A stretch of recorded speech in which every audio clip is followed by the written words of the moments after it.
Hi again, Nicole Littman for Aurelian Coaching Weekly. I had some technical problems the first time I started, so we're going to start this all over again. Hopefully I didn't lose too many of you guys.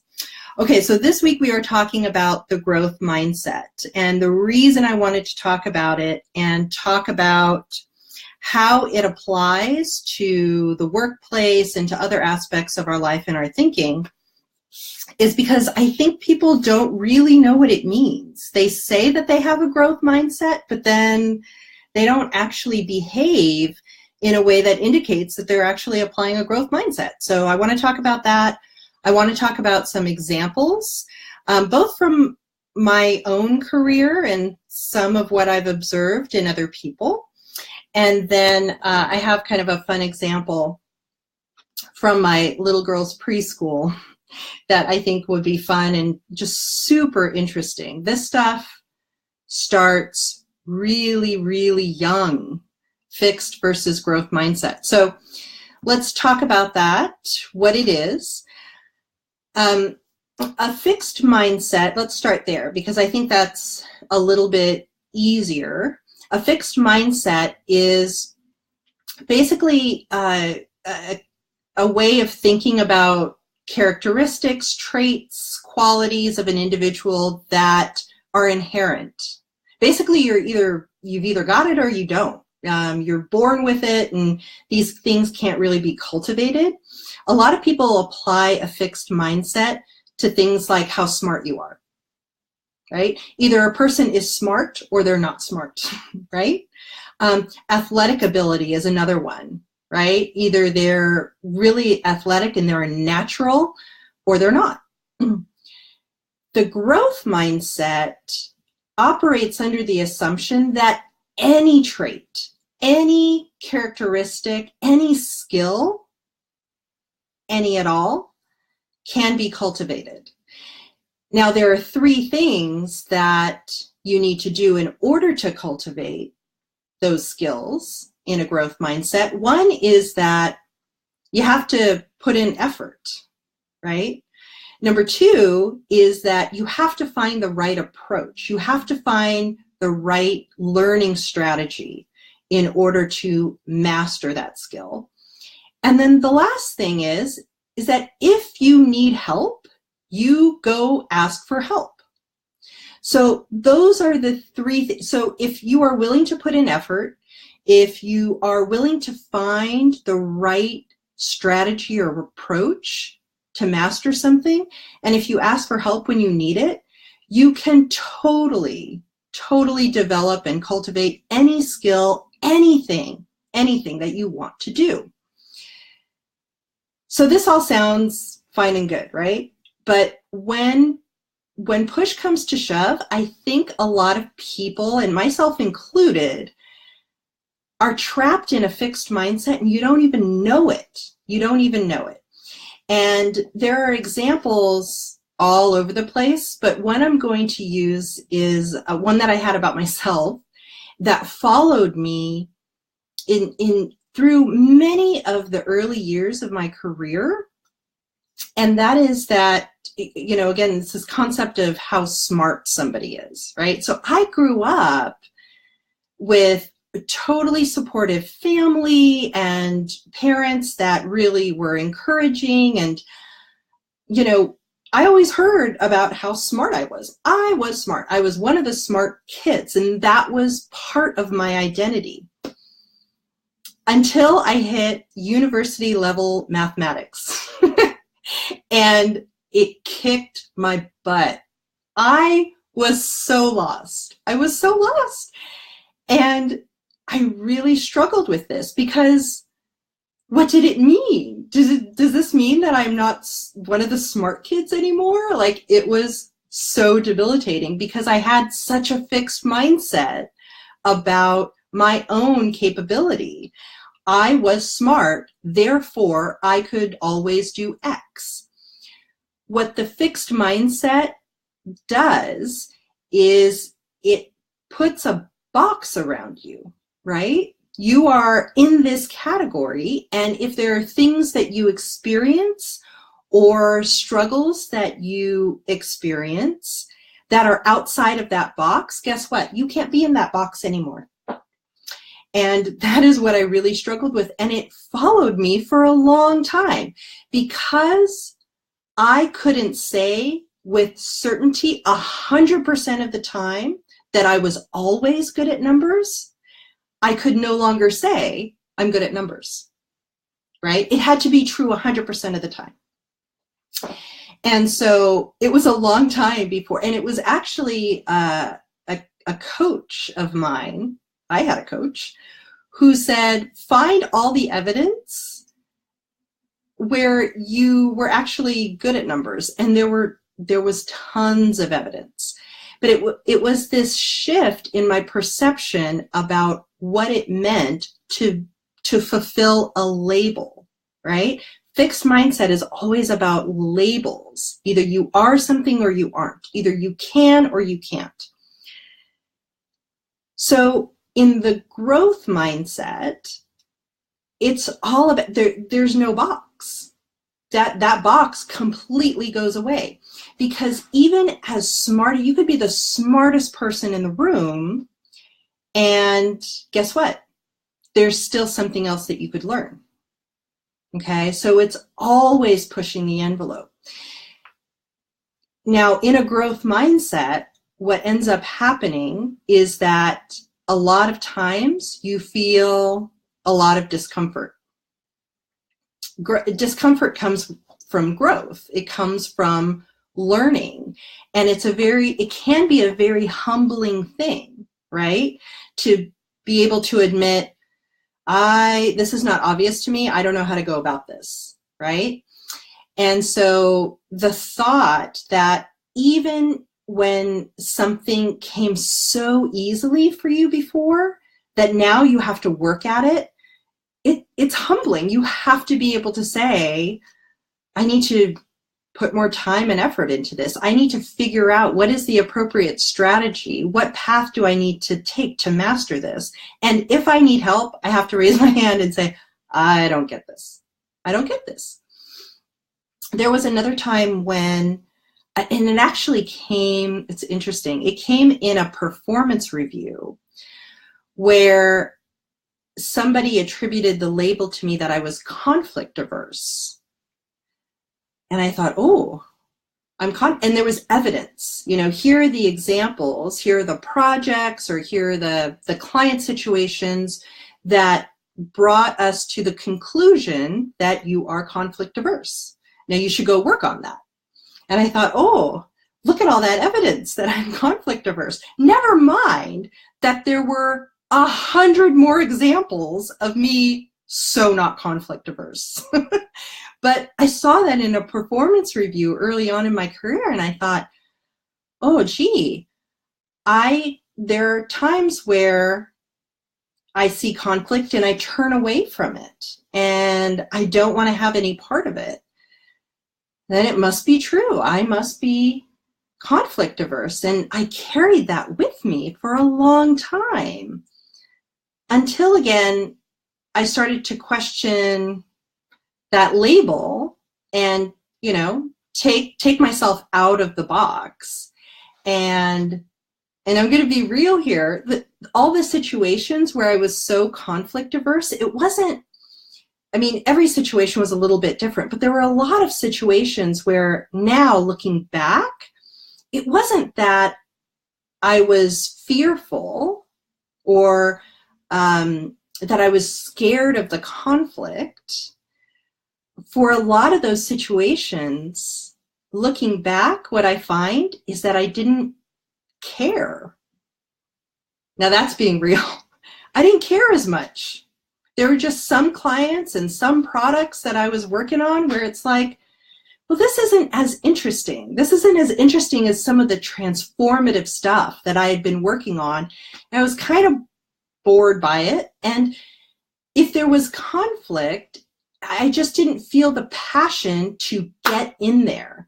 Now, there were tons of examples, tons of times when I was just so in the thick of it because I felt so strongly about it, right? But growth mindset is about challenging labels, right? And not taking labels as absolutes, right? And finding ways to not be that thing that you don't want, or to get to mastery, right, in a way that just isn't so obvious to you at first. Now, if I had to do it all over again, especially in the conflict-averse situations, I probably would have asked for help. I probably would have, the three legs of that growth mindset stool, right? One is effort, one is finding the right strategy, the learning strategy, and the third is asking for help. I mean, if I was a very mature manager, I would have said, gone to my boss or gone to mentors or other colleagues and said, I'm finding it really hard to be passionate about this product. And can we talk about ways to like really up the engagement, right? I mean, I would have done some brainstorming. I would have talked to people. But as it was, I had this identity of being conflict averse, and it didn't serve me. It didn't serve me. So those are the types of things that I really want to challenge us to think about, because every time there is some sort of graduation or there's some sort of promotion, you are hitting a different level, a different status, right? Whether it's life or the job, but the most obvious is on the job. You get a promotion, right? And the fixed mindset will tell you that you just better have everything it takes to be successful in that new position, right? Either you've got it or you don't, right? And there's this thinking that really hinders you, because if you are in a new position, in a new environment where you have to do different things than you've done before, and it's just not immediately obvious how to be successful there, a fixed mindset is really, you retract, right? You retract. You don't experiment. You don't ask for help. You don't go out and say, how do I master this? Help me out. I'm going to put some elbow grease into it, right? A fixed mindset is fear, and it is, going back to doing the things that you do know how to master because that feels comfortable and that feels good, right? And then you find yourself in this endless cycle of never actually mastering anything new because you've hit this upper limit. You've hit a ceiling in terms of what you believe you are capable of. So alternatively, think of promotions or, stepping stones as what they really are, which is you're moving from being at the top of the totem pole, right? You are bringing your A game. You are an expert, right?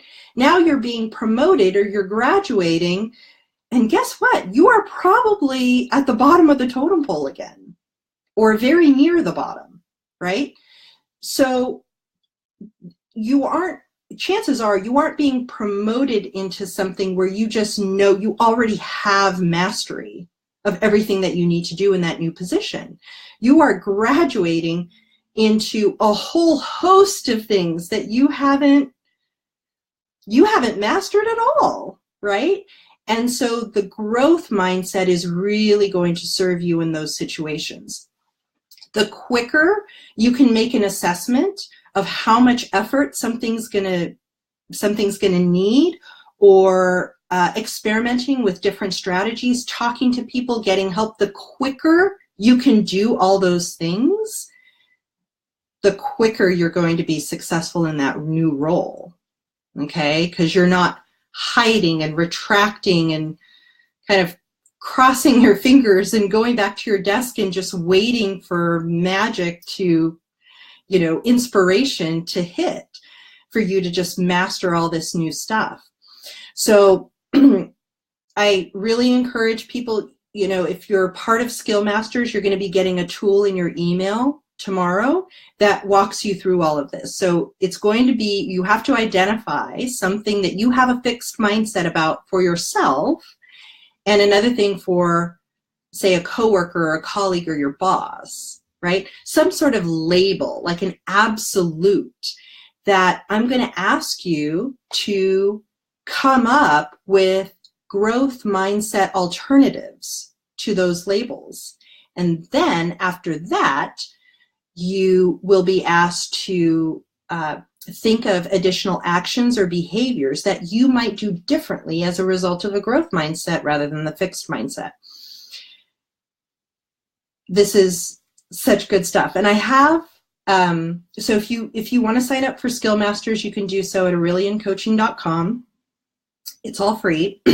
But one thing that I want to point out to you, just kind of a funny story, is my little girl's in preschool, and she is in the oldest class in her preschool. And I have to tell this story because it was so mind-blowing to me that this concept between growth mindset and fixed mindset starts from so young. So because they're the oldest class in the school now, at the beginning of the year, the teachers brought all the students together and they said, well, you guys are the biggest in the school now. And they had a discussion about what it means to be big. And so they had all this wall art, right? So they cut out BIG and they decorated the letters and they put it out there. And then the teachers facilitated this discussion with the little kids. What does it mean to you to be big? And then they put the kids' quotes all up on the wall. And I read them. Guys, this is crazy interesting. Okay, I'm going to read some of these to you. It's so fascinating. Okay, so these are the quotes from the kids in responding to the question, what does it mean to be big? So one kid said, no pushing, no punching, no kicking in the face. Okay, good. There's another one that said, big kids listen to people. No running away from people that are talking to you. Another kid said, be nice and kind. No big kids can punch or throw shoes or scream.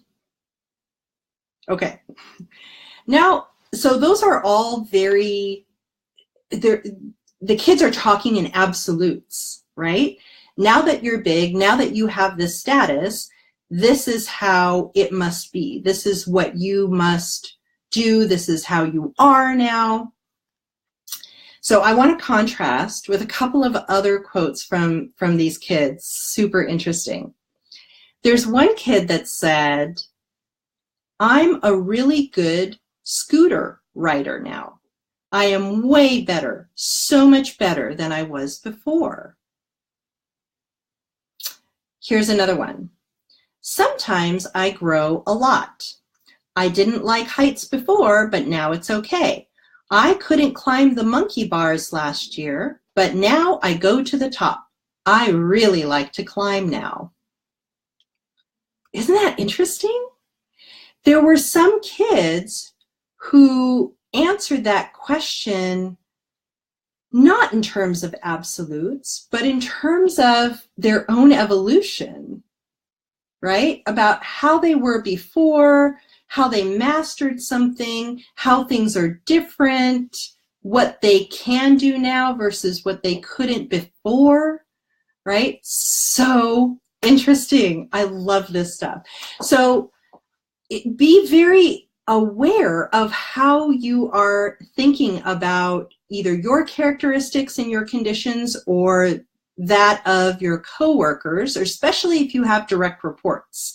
This is really interesting if you have direct reports, because for any of the challenges that they might be experiencing or whatever box you put them in, just be very careful in performance reviews and setting goals about how you help those people master new skills and how you help them discover different ways to master those skills. What types of strategies are you going to help them employ? How can you actually help them day to day, week to week to master that? Because that, you know, once you're able to do that, the growth mindset allows you to, it gives you so much more leverage with those people over time. So that's what I really hope you guys get away from this. So that's the growth mindset, aureliancoaching.com if you want to sign up for Skill Masters. Next week, I'm actually talking about two things. I have somebody that I coached for a number of years and a good friend of mine who had a request. She went out on vacation and she was off the grid. And then she came back, she said, to 700 emails. And she responded to 2. That's great. So she said, can you please do something on email strategy, email management? I have very strong opinions about this. Now, at Aurelian Coaching, we typically don't do the sort of, do it this way and not that way. But because that came as a request, I'll tackle that next week. Also, we are getting into the season of mid-year check-ins and reviews. So a lot of companies, a lot of people go through budget planning in the fall, then they set up, performance reviews to determine bonuses at the end of the year, and they set new goals for the end of the year. And right around spring and summer is when there are mid-year check-ins. How are we doing?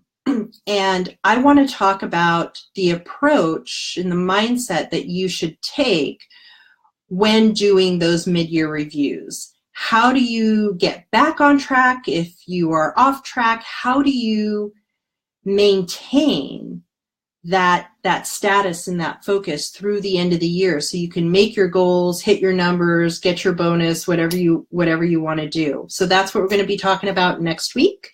So join us. Until then, have a great rest of the week and a great rest of the weekend, and I will see you guys same place, same time next week. Bye-bye.